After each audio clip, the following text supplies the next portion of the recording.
arratsaldeon. Bueno, gai orden ordeku, dauz 3 puntu, mozio bat, eta gero lauer akabukoa erreguek eta kalterak betiko lez. Bueno, hasiera mogotzako.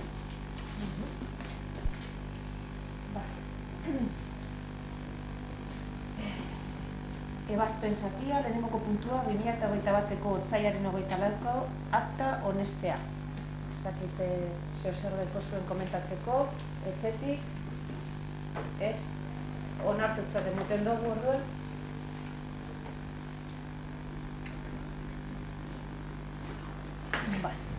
Bigarren puntua, zaraten eta vibrazioen udal ordenantzari hasierako onarpena emotea.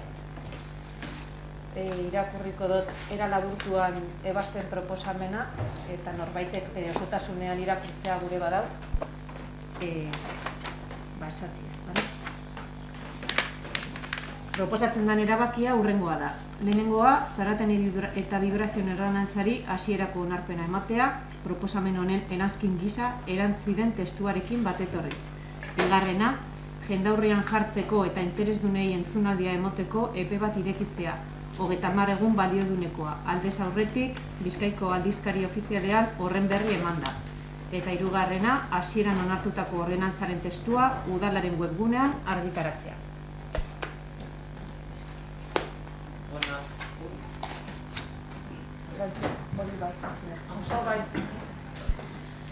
Bueno, ni bakarrik nahi dut azaldu apurbet, zelan ordenantza honen ibilbidea zelako zein izendan, orain dela 2 urte eta piku, irailaren 18 zen hasi ginen prozesu parte hartzaile bategaz, egin gendun kontsulta previa bat, aurkeztu zen duen ekarpen batzuk, testu hau lantzeko eduki dugu Gernikako jentearen proposamen batzuk, badauz batzuk pairatzen dabela zarataren kutsaderaren arazoa, badauz arazo batzuk ezin dugula konpondu eta horren arazo hori ez konpontzeko, baina bai hartzen dugu konpromiso bat euren arazoa beste administrazioen artean bitartekari moduan udalak lana hitzeko, eta nik bai nahi dut hori eskerrak emotie, parte hartu da zen jente guztize, ostalaritza elkartea edo ostalariak hartu da bezen parte, Gernikeko biztanleria, auzokideak bebai parte dabela, Gernikeko udaleko teknikariak bebai landu da bezen ordenantza, eta nik uste dut oposizio gaz batera bebai landu dugu testoa, eta zeuzer testu uste dut oso testu tekniko bat lortu dugula, oso murriztuta gaude estatuko legean markoan eta Eusko Jaurlaritzaren legearen markoan bebai, eta ordenantza honen helburua da azkenean Gernikera ekartzea edo apurbet Gernikan dauzen arazoa konpontzeko lege bat edo ordenantza bat eitzea.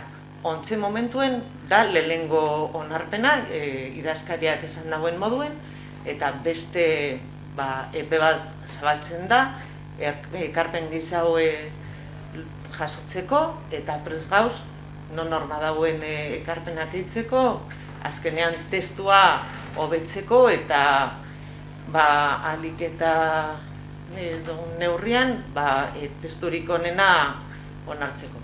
Eskerrak dan hori eta hori bakarrik. Arratsaldeon. Nipe bai eskerrak emon behar dutez bai gobernuari eta bai parte hartu dauen jende guztizeri. Nik uste dute ondo eroan dan prozesu bat izan dela. Pena izan da, pandemia batek hartu gaitula justo tartien, eta horrepe bat egon dela, isiltasunen egon dela, inoiz baina beto dator isiltasuna zarata ordenantza baten. Eta nik uste dut esfortzu egin dela jendien ekarpenak eta jendek ekarri dasuen kezkak eta entzuteko eta sartzeko.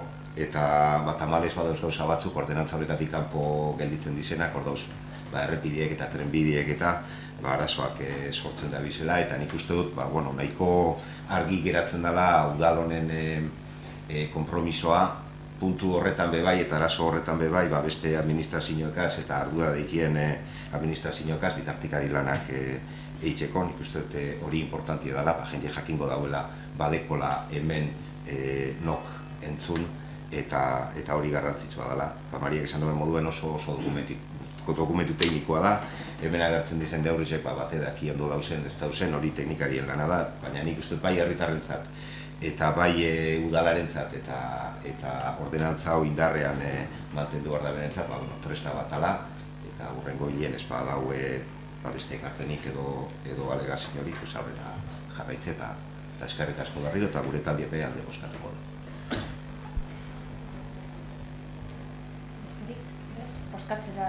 Bozkatzera pasatzen gara arduen, bale? Aldeko botoak, 9an,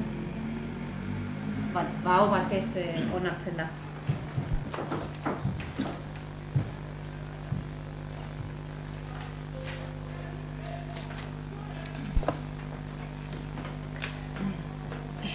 Ebazpenik emoten ez duen zatia, gobernu organoen jarraipena eta kontrola. 3. puntua, azken batzarretik gaur arte emandako dekretuen berri emotea. 2021 bateko 158-tik, 2021 bateko 278-ra. Eta eskariak eta galdera puntura pasate horretik mozio bat dago, EH Bilduk aurkeztutakoa. Ez dakite zebet irakurriko da zuzen. Gia da, ez dagoela ez gain zerrenda, bai, urgentzia bozkatu behar dugu aurretik, bale? Norbait kontra dau edo dinot, denok ontzat emoten duzue, bale, aztergaien zerrendan sartuta geratzen da, eta bai, mozioa irakurtzera pasatzen gara. Arratsaldeon, EH Bilduk aurkezten dugu mozio hau, eta gure mozioa bozka aldekoa izango da. Mozioako lan esaten da. Udalen esku dauden oinarrizko lanbide heziketa zentroak indartzeko neurriak hartzeari buruz. Zioa. Oinarrizko lanbide heziketa zenbait zentro egun oraindik udalen kudeaketaren esku daude. Ikastetxe hauek hezkuntza saileko lanbide hezkuntzako sailburu ordetzapen menpekoak izan arren, udalek kudeatzen dituzte eginkizun esku ordetza baten bidez. Momentu honetan hurrengo 5 urteetan zerbitzu honen kudeaketa arautzen duen dekretua lantzen ari da saila udalekin batera. Hori horrela, momentu egokia da oinarrizko lanbide heziketaren oinarriak sendotzeko. Oinarrizko lanbide heziketak ikaslearen garapen pertsonal eta profesionalak izan behar ditu helburu. Horrela ezinbestean integrazio soziala lortzea, ikaste prozesuan berreskuratzea eta lan munduan sartzeko bitartekoak eskaini behar dizkie ikasleei. Hala ere, aipatu helburu hauek lortzeko udalek bitarteko ekonomikoak izatea beharrezkoa da. Finean, bitarteko hauei esker eskaini ahalko dituzte kalitatezko hezkuntza prozesuak. Guzti hau oinarri udal honek hezkuntza sailari eskatzen dio. Gernikako udal honek eskatzen du. 1. Udalen bidez kudeatzen den oinarrizko lanbide heziketa indartzeko konpromisoa har dezala. 2. Indartze hori gauzatzeko, udalei egiten zaien ekarpe ekonomiko handitzeko konpromiso har dezala, kalitatezko zerbitzua helburu. 3. Gizarteratzean, lanpostua finantzatzeko konpromisoa har dezala. 4. Inbertsioak egiteko finantzazio lerro berri bat sortzeko konpromiso har dezala. 5. Udalen esku dauden oinarrizko lanbide heziketan lan egiten duten profesionalek, erakunde publikoko langile izanik, hauen lan esperientzia lanbide heziketako zentro publikoetako berdina izatea garapen profesionalean lagungarri izan dadin konpromisoa har dezala. Eta 6. Udalak mozio honen berri Eusko Jaurlaritzako hezkuntza sailarik eta hezkuntza batzordeko kidei emango die. Gernikan 2021 bateko martxoak 31. Bueno, guk uste dugu mozio hau guretzako oso importantea da. naiz eta kompetentziak hezkuntzako eskuetan egon, zentro honetako antolaketa eta ardurak udalaren menpean gelditzen dira. Gazteleraz ditzen dena delegación de competencias, ez? Bai gogoratu behar da, matrikula sasoian, ikastetxe honetan, Gernikan dagoen ikastetxean, matrikulatzen diren ikasleak, bai direla eskualdetik eta baita ere beste herri batzutatik datozela. Eta zer gertatzen da urtero, matrikulazioan dagoen eskaintza eta matrikulazio sasoian dagoen eskaerak desoreka bat dagoela. Orduan, jente nahikotsu geratzen da kanpoan matrikulatu barik. Orduan, eta gainera kontutan eduki behar dugu, guk apurtxu bat hezkuntza munduan lan egiten dugunak badakigu zentro honetako ikastetxetara datozen ikaslegoa aldogo esan egoera berezi batzutan dagozela. Hezkuntza normaltasunetik kanpo iaia dagoz, baita ere deki desorekak familiarrak, desoreka sozialak, eta orduen hemen lortzen dabe gure onerako eta gu posten gara sarritan hezkuntzan gauzenok, batzuk garapen pertsonalaz aparte, garapen emozionala lortzen dabe, baita ere lortzen dabe berriro bueltatzea hezkuntza normal dagokionari, eta bebai beste batzuk sartzen dira lan munduan. Orduan, hori zoriontzeko da eta eskertzekoa da. Baina, konturatzen gara bebai, batzutan udalak bakarrik ezin dauela lan guzti hau egin. Eta horregaitik eskaera hau eta mozio hau. Udalak laguntza eskatzea Eusko Jaurlaritzari, bai inbertsioak egiterakoan, por ejemplo, Gernikako eraikina txiki geratu dira, baita ere diru laguntzak adibidez irakasleak kontratatzeko, zati bat ordaintzen dugu Eusko Jaurlaritzak, beste zati ordaintzen dugu udalak, eta bai irakaslegoen finkotasuna lortzeko. Eta alde hortatik honek irakaslegoaren lan baldintzak duinak izanik. Horregaitik guk espero dugu, espero gendun alde bozkatzea, pero uste dut horrela ez dala izango.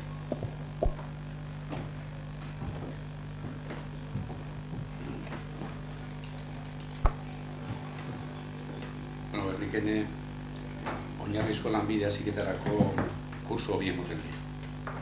Lehenengoa hastapen kursoa da eta bigarrena hobekuntzakoa. 15 ikasle dauz kursoko herri ezberdinetatik datozenak. Gernika, Bermeo, Zornotza, Lekeitio, Mungia, Durango, Galdakao eta Arratiatik datoz. Ikasle honetatik 2018-2019 ikasturtien 4 Erasmus programan be parte hartu den eta Italian egon zen ikesten. Baina azkenengo urte bizietan koronavirus edalatza ez da egon Erasmus programaren parte hartzeko aukerarik. 2018 udaletik apostu bat egin duen oinarrizko lanbide heziketaren alde eta instalazio barri batzuetara paseu ziren. Horretarako inbertsio importante bat izan, taller barrize, gela barri bi, irakaslien gelie eta komun barrizek. Eta auton, kalefazio sistema barri bat beharri da. Beraz, argi dauguk interesan dizedeko gule oinarrizko lanbide heziketaren gestio aurrera eroateko eta aldanik eta baldintza honenetan. Honino, atzo, hezkuntza sailan egon da gauz, lanbide heziketako arduradun batzukin gai honen ganien berbetan, eta esan dozkuen, zelan dauzen urrengo 5 urtietarako zerbitzu honen kudeaketie arautzen daben dekretu erantzen. Eta esan dozkuen, udalak asinatuko diren itunetan, agertuko dara Jaurlaritzak ipiniko deusen baliabide ekonomikoak, baina ala onda guztibe, ate bat zabalik itxiko dabela edozein momentuan zentru batek diru gehiago bierre izenezkero, gobernutik diru gehiago initzeko. Beraz, uste dugu Jaurlaritzak ondo bideratute dekola gai hau, eta hori dela eta mozinioan kontra bozkatuko dugu.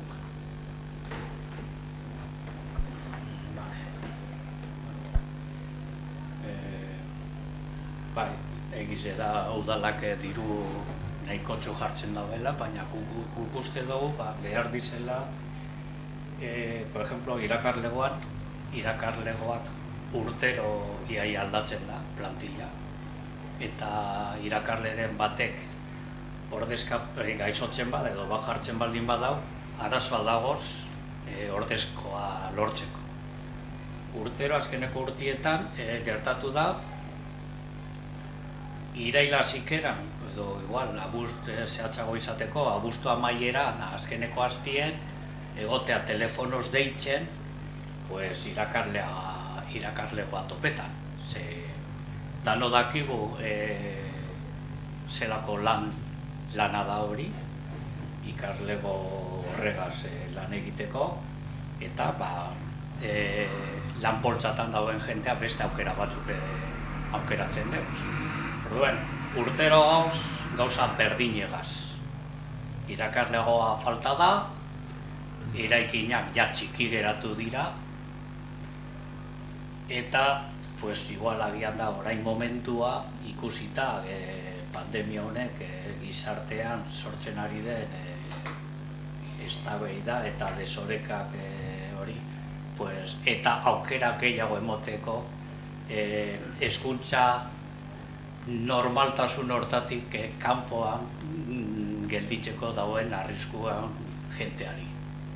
Orduan, guk horregatik aurkezten dugu mozio hau, eta espero gendun baietza bozkatzea. Horre, historia probetin jozu, baina hemen gauz esaten, ontxe lantzen da bizela dekretu barri bet, eta oso etxura hona dekola. Orduen, ikuste dut, lehenengo ikusten dugunien, ja amaitzute da benien hori dekretuek, baina esan zune, baina ez teke uko balizorik, baina momentuz guk hartu dugu zen hango esplikazio guztizien ontzat emontuz, lagunak izen die, eta prebetxik bat esan zuten moduen, boska kontra bezin.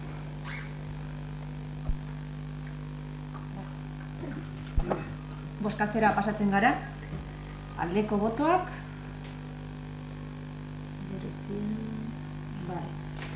kontrako botoak,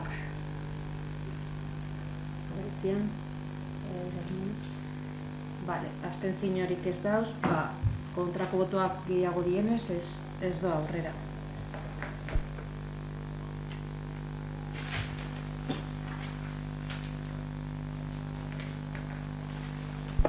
Azkeneko puntua, eskariak eta galderak.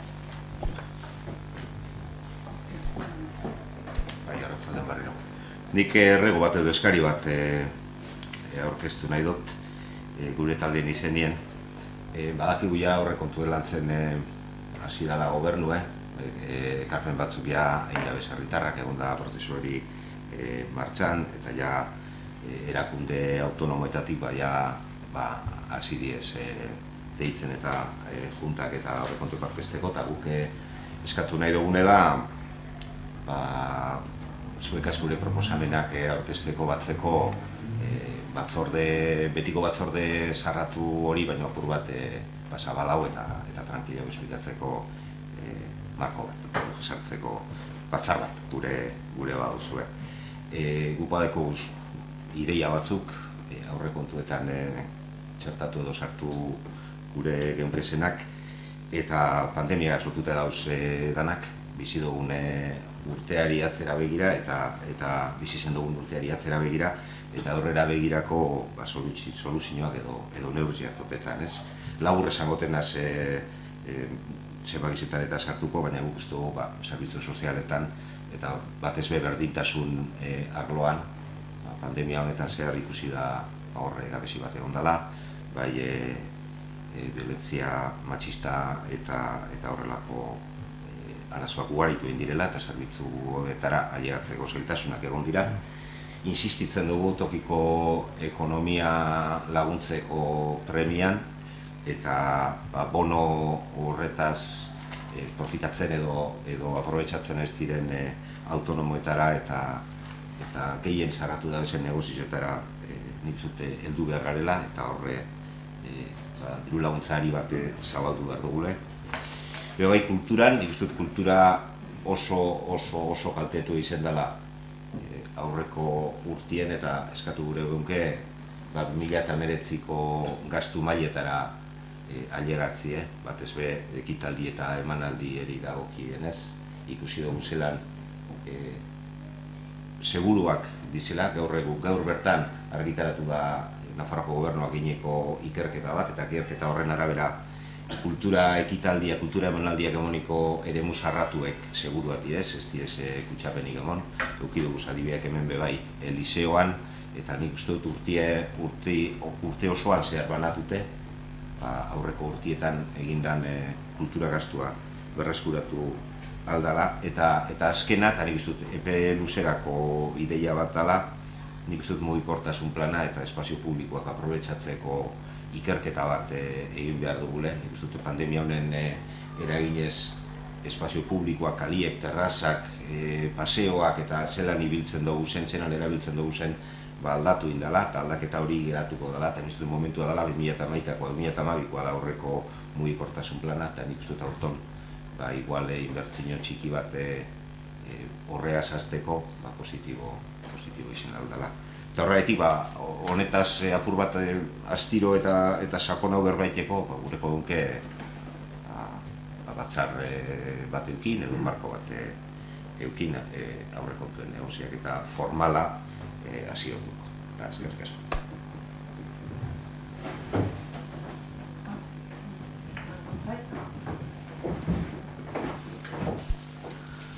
Arratsaldeon, komentatzen egon zala pandemia dela eta ez dela, zerbitzu soziala direla eta ez dela. Ez dakik gogoratzen dozuen, igaz, irailean 30 eduki genduen plenoan, adierazpen instituzional bat onartu gendule Garuneko gaitza dutenen gerrikako eguneko zentroari buruzkoa. Apurbet ikusitze, ez da gogoratzen duzuen, martxoan zarratu zala zentroe, eta gero horri irailen mugimendu batzuk egon ziren, hemengo jentie Bilborantza bidali izan, batzuk etzin gelditu ziren, gerrikekoak ezin izan etzin gelditu zirenak, bai alkatetzara, Lumoko alkatetzara ditu egin eben, eta adierazpen hau danon artean, adierazpenak ez direz onartzen, bai horrela bota genduen apurbet Bizkaiko foru aldundiari eskatuz, berriro zabaltzeko baliabide hori. Nik komentatzeko da baliabide hori zabaldu egin dela. Momentu honetan Garuneko gaitza dutenen pertsonak ez dizela, baizik eta AFNAC-biko jentea dagoela hor. Horrek ez dago izan gure beste perfildun pertsona batzuk bai hor leku daukiela.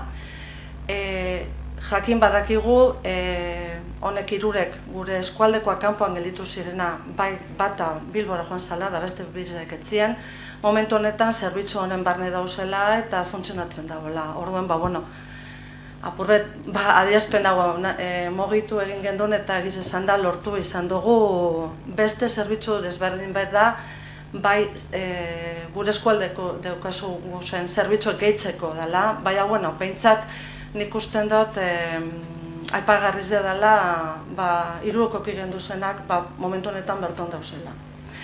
Eta gero, oneri apurben lotun bebai komenteu beste baliabide bat, gure eskualden beste baliabide bat zabaldu dabela aldundizek. Ez gaitasun fiziko eta psikikoa daukien pertsonentzat. Igual ez dugu ezagutzen, baina mundakan residentzi badau Corpus Christi daukana izena. Pandemia dela eta ez dela horre onda, Birginetzetik ekarri bezan, Bilbotik COVID-bako jentie, hor berrantolaketa bat egon zen residentzi batzun artien. Eta azkenen, eskerrak, izango dugu, bakuna dela eta ez dela, residentzi hau utzi gelditu da. Orduen, gure eskualdean egiz esan da, ez gaitasun fizikoa eta psikikoa dautuen pertsonentzat, Daukagu zentro bat, baina nahiko nahaztuta dago hirugarren pertsonek eta arazo honek daukien jentien artean. Orduen, esan momentu honetan, hor Corpus Christi residentzian mundakan zabaldu egin dabela Aldundiz epe bai, ezgaitasun fizikoa eta psikikoa dutenen pertsonentzako residentzi bat. Eguneko zentro bat daukaguz, Gerniken gainera, Gorabidekoa eta Ernabikoa, baina residentziak ez. Orduan, nik apurbet amendik esan Aldundigaz daukagule konpromiso bat, nire kasuan izango dut eskualdea, baina Gernikekoentzat eurek lehentasun aukiko dabela residentzia honetara joateko. Ze, jakin badakigu gehienetan direla edaden pertsonak, euren gurasoak gorantza doaz, badakigu Gernikarra gainera ondarrun daukagu zela, ondarrura joateko gurasoak pilo bat arazo daukie, ze Gerniketik ondarrura kotxerik ez badaukazu, badakizu denok, ze arazoak dauzen bidean edo joateko, eta badinotxet, Aldunditik daukagu konpromisoa, daukagu zen guztize, bai eskualdean, eta kasu honetan, Gernika Lumoko herrian, lehentasun aukiko dabela resilientzia honetan. Eta nik usten dut, aipagarriz da eta, txalogarriz da dela, bai, mobido dugun guztiz eta azkenien lortzie gure eskualdien olako residentzi bat, olako pertsonentzat egotia. Eskerrik asko.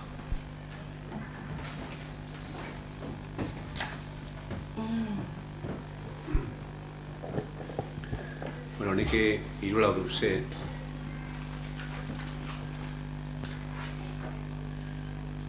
bata bonoana, bestie bidegorriena, bestie Loretegietako komunek eta Tilaseko paseoa.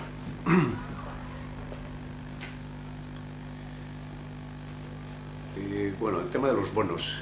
Nik Gernikan 2021. ¿Os acordáis como el año pasado? Se pusieron 120.000 euros, 100.000 primero y luego 20.000 en la época de Navidad. Pues este año hemos considerado que también es positivo para impulsar la compra en el comercio local y el consumo dentro de Gernika, en los bares de Gernika. En colaboración con la Asociación de Comerciantes y Hosteleros, vista la experiencia positiva del año pasado, seguimos trabajando conjuntamente con ellos. Se van a poner a la venta más de 22.000 bonos,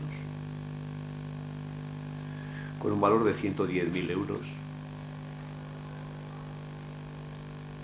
Y va a ser de dos tipos. Uno para comercios y peluquerías, es un bono de 30 euros, que se van a vender esos bonos en la oficina de turismo, como se hizo el año pasado, donde tú pagas el bono 20 euros y puedes hacer una compra por 30. Y luego el bono para los bares es de 5 euros y esos bonos se ha considerado entre los representantes municipales, ahí está Íñigo, y la Asociación de Comerciantes, que los tengan todos los bares de Gernika. ¿Por qué? Porque la experiencia del año pasado es que no llegó a todos. Entonces lo bueno es que llegue a todos. Hay entre 78 y 80 establecimientos hosteleros en activo. Entonces los bonos los van a tener ellos y los van a distribuir y van a ser de 5 euros. Y todo esto se va a poner en marcha porque así nos han dicho que esa es la buena época, porque han hablado con ellos el mes de mayo, el 3 de mayo lunes, y esperemos que sea positivo y que sea bueno para el propio comercio y para los bares. Gero bestie hori bidegorrezena.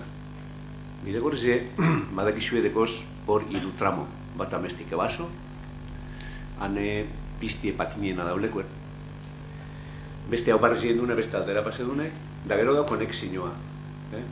Da konexinoa, klaro, denporigaz, ez lurrez joan izan da. Da hori imprimazioa monguzako, esan duzti datorren astien denbora txarra ez badau asko dira emoten, da hori konexioa urrengo astirengo da. Ze, claro, geusek egin bai, beha gero zeinen bidie. O sea que esa conexión de los dos tramos se va a hacer la siguiente semana, la semana del 4. ¿Por qué? Pues porque el mantenimiento es muy importante, no solamente en el Bidegorri, sino en el conjunto de cosas de Gernika. Luego, gero, komunena. Bueno, hemen dugu, bat baino guztiak berba horren ganien, da zema komun dauzen Gerniken, barzi bingen unik ez hor, hemen apeaderoan, institutuko apeaderoan eurrien. Dan lorategitan dau eskuteta bat, eskuteta edo, bai, erdi eskuteta dau, dakarera klausureta dau, zarraute dau, desauek eta ondo osteko zelako.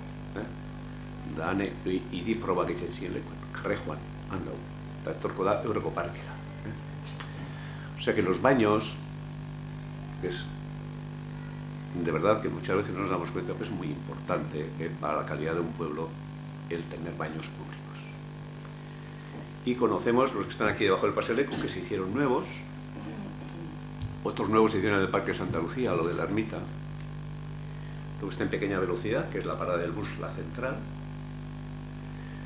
en el mercado municipal, 4, este nuevo que hicimos aquí al lado de enfrente del apeadero, al lado del instituto, al lado de los parking, 5, y este de Lorateguieta, que ahora está en desuso, lleva tiempo porque tenía problemas en sus desagües y cosas de este tipo, que dijeron los técnicos, y está un poco escondido allí al lado del probadero de bueyes, y se va a adelantar al parque enfrente del hospital Aita Villasante, la calle de Aita Villasante, ahí, porque va a tener, bueno, mejor para la gente que hay allí, pues los niños que están jugando, los jovencitos que están al baloncesto o al fulbito, y los padres, y que eso vamos a hacer la siguiente semana. La idea está, tienen planificado en oficinas técnicas los técnicos de esa manera. Da gero, me bai, claro, badakzioin pandemia honegaz, tanok ibitzen gara pilo bat, lehen ez da izimatik bilgaren boin pilo bat. Eta jentie dabil da badanien, herri osoan, da hori hona da zerze askok, lanagaitxik edo beste bezetzen izen doi, ondo ezetzen debe, ondo edo lehen baina hobeto, ezta? Eta esaten zue, igual zuri bezan gutzue dan hori, apurtxuet, jo, hau eskaz dau, besti ez da ondo, Bueno, da hor tiro zendeku, zatibe, instituto eurretik, Landaberde del Arte, hor zulasko urten deu, da horien bari dau. La idea da, hori eitxie, baina, geure brigadias. O sea que es urbanizar esa zona que hay en el Paseo de los Tilos, a petición de muchísima gente. Nosotros habíamos visto todavía, pero siempre que dices a ver si me llega el dinero y a ver si hago mañana o a ver si hago la semana que viene, ¿no? Es una forma de expresar, ¿no? El año que viene o el siguiente.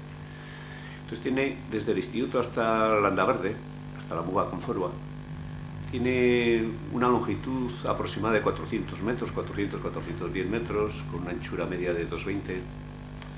Entonces, pues bueno, pues vamos a urbanizar y seguramente vamos a empezar a finales del mes de abril para que, bueno, estas fechas de las obras pones y luego nunca se cumplen, a veces sí, pero casi nunca, con la idea de tener en 2 meses acabado, y si no es en 2, pues será en 3, pero vamos a actuar y poner en condiciones como el resto del Paseo de los Tilos.